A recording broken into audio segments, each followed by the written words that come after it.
साथियों नमस्कार। आप देखना शुरू कर चुके हैं एनडी न्यूज और इस वक्त बड़ी अपडेट हरियाणा विधानसभा चुनाव को लेकर के आ रही है।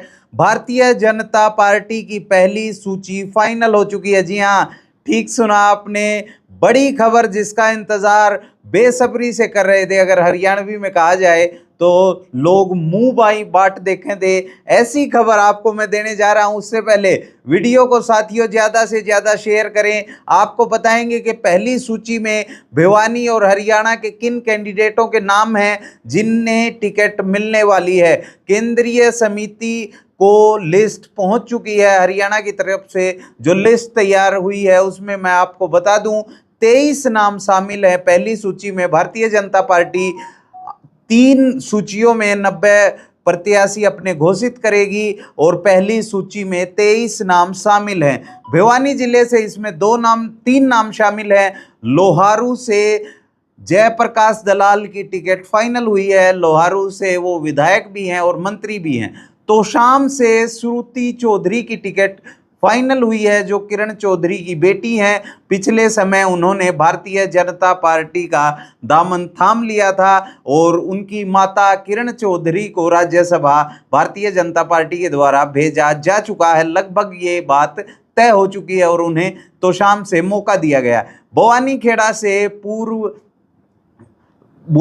से मौके के राज्य मंत्री बिशंबर बाल्मीकि का टिकट फाइनल हो चुका है। जी हां, ठीक सुना आपने, ये पहली सूची में भिवानी जिले के 3 कैंडिडेटों के नाम शामिल हैं। भिवानी का अभी तक नाम फाइनल नहीं हुआ है। कौन होगा भिवानी से, ये देखने वाली बात होगी। इसके अलावा किन की टिकट कट सकती है वो हम आपको बता दें कि 2 कैबिनेट मंत्रियों की टिकट काटी जा सकती है, जो लगभग तय माना जा रहा है। बिजली मंत्री रहे रणजीत चौटाला का टिकट कटने वाला है। उनकी कांग्रेस में जाने की भी चर्चा है, वो अपनी राह तलाश रहे थे। अगर उनकी टिकट यहाँ से फाइनल नहीं हुई तो वो कांग्रेस पार्टी से चुनाव लड़ सकते हैं। इसके अलावा डॉक्टर कमल गुप्ता जो हिसार से विधायक हैं, उनका टिकट भी लगभग कट सकता है। ये बड़ी खबर है। श्यावत्री जिंदल को हिसार से टिकट दिया जा सकता है। जिंदल परिवार का राजनीति में अपना रसूख रहा है और उन्होंने पिछले दिनों भारतीय जनता पार्टी ज्वाइन की थी और उनके बेटे सांसद बन के कुरुक्षेत्र से लोकसभा पहुंचे हैं। किन राज्य मंत्रियों की टिकट कट सकती है ये भी जान लीजिए। सीमा त्रिखा की टिकट काटी जा सकती है। इसके अलावा असीम गोयल का टिकट भी कट सकता है। और इसके अलावा जो कैंडिडेट हैं उनकी सूची में आपको बता दूं किन किन के नाम शामिल हैं। मुख्यमंत्री नायब सिंह सैनी लाडवा विधानसभा से चुनाव लड़ेंगे। जी हां, सूची में उनका नाम है सबसे ऊपर। लाडवा से वो चुनाव लड़ेंगे। लाडवा सीट उनके लिए फाइनल हुई है। इसके अलावा लोहारू से जेपी दलाल, तोशाम से श्रुति चौधरी, बुआनीखेड़ा से बिशंबर बाल्मीकि, आदमपुर से भव्य बिश्नोई, बावल से डॉक्टर बनवारी लाल का नाम फाइनल हुआ। पटौदी से सत्य प्रकाश जरावता, जिनका नाम चर्चा में था कि उनका टिकट कट सकता है, लेकिन उनका टिकट फाइनल हो गया। पलवल से दीपक मंगला, बल्लभगढ़ से मूलचंद शर्मा, फरीदाबाद से विपुल गोयल, सोहना से संजय सिंह और एक बड़ा नाम जो पिछली योजना में हार गए थे, पूर्व में शिक्षा मंत्री रहे रामविलास शर्मा, दक्षिण हरियाणा के ध्वजवाहक रामविलास पंडित के नाम से जिन्हें जाना जाता है, उन पर फिर से दांव खेला है। भारतीय जनता पार्टी ने उन्हें महेंद्रगढ़ से टिकट सौंपा है। हिसार से श्यावत्री जिंदल, जींद से किरसन मिड्डा, कैथल से लीलाराम गुज्जर, पंचकुला से ज्ञानचंद गुप्ता, जगाधरी से कंवरपाल गुज्जर, अंबाला कैंट से अनिल विज पर फिर से भरोसा जताया है। अनिल विज को दरअसल लगभग ऐसा माना जा रहा था कि भारतीय जनता पार्टी के द्वारा दरकिनार किया जा रहा है। उनकी बेबाक बोली के बाद जैसे ही मनोहर लाल खट्टर हरियाणा छोड़कर केंद्र की राह उन्होंने नापी, तो इसी के साथ हरियाणा के गृह मंत्री अनिल विज का भी रास्ता नपता हुआ नजर आ रहा था। लेकिन अंबाला कैंट से पीछे वो करीबी अंतर से हारे जीते थे करीबी अंतर से, इस बार उनके लिए राह कतई आसान नहीं है,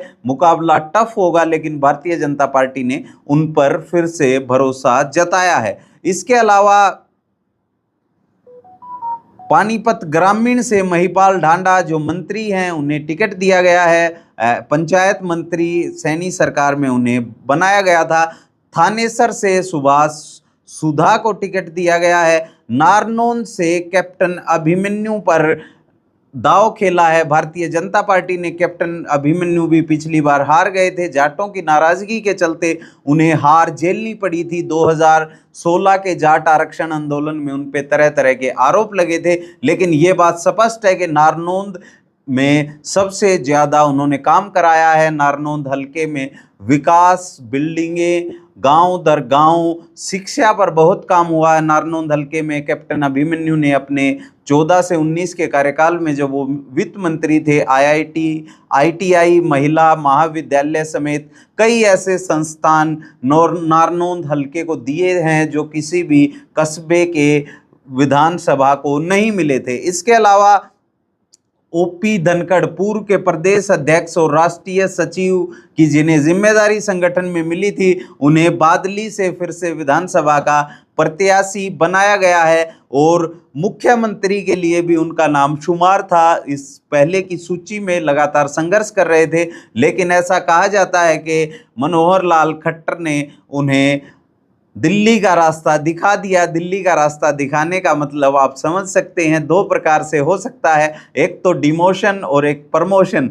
खट्टर ने जब दिल्ली का रास्ता देखा तो उनका प्रमोशन हुआ, लेकिन संगठन में जब OP धनखड़ ने दिल्ली का रास्ता देखा तो उनका डिमोशन माना जा रहा था। क्या वो कुछ कमाल कर सकते हैं? जीतकर 19 में वो चुनाव हार गए थे, बहुत सारे मंत्री भारतीय जनता पार्टी के चुनाव हारे थे। इसके अलावा नांगड़ चौधरी से अभय सिंह यादव पर भरोसा जताया है भारतीय जनता पार्टी ने। ये 23 नाम इस सूची में शुमार हैं। क्या कौन कैंडिडेट इनमें मजबूत है और कौन टिकट निकाल पाएगा, ये देखने वाली बात होगी। क्या भारतीय जनता पार्टी इन 23 कैंडिडेटों को जिताने में सफल रहेगी या असफल, ये फैसला भविष्य के गर्भ में है। लेकिन एक बात स्पष्ट है कि पहली सूची में जहां पर कोई भी कंट्रोवर्सी नहीं है, सरकार जहां मजबूती से चुनाव लड़ेगी, ये 23 सीटें उनमें शुमार हैं। दूसरी सूची में जिनमें मजबूती कम है, उनमें उनकी सूची आने का कयास लगाया जा रहा है। आप इस सूची पर क्या सोचते हैं और ये कैंडिडेट कितने मजबूत है? कमेंट बॉक्स में अपनी राय दें। आप देख रहे थे ND न्यूज़, मेरा नाम है सोमवीर, कैमरे के पीछे हैं अमित।